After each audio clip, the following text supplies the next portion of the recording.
Bani Walid, à 170 km au sud-est de Tripoli. Un des derniers bastions de Mouammar Kadhafi. Avec Sirte, cette ville de 100 000 habitants a été l'une des dernières à tomber aux mains de l'opposition. Les combats ont été ici d'une extrême violence. Quand les habitants sont revenus, ils ont été choqués. C'est effrayant ces destructions. Les gens ont été touchés au moral et dans leurs biens. À première vue, la vie a repris son cours normal dans cette ville encaissée. Mais au quotidien, les habitants gèrent la pénurie. Eau, électricité et téléphone fonctionnent à temps partiel, sans parler de l'insécurité liée aux nombreuses armes en circulation.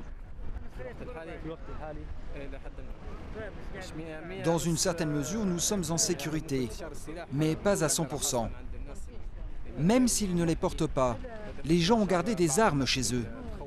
Les habitants ont peur des problèmes qui peuvent éclater ici.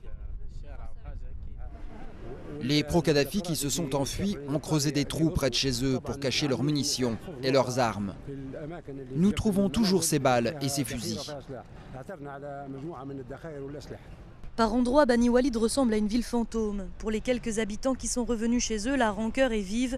Tous ne se sont pas ralliés aux forces du nouveau régime. Certains accusent même les combattants du CNT d'avoir sciemment ravagé leur maison.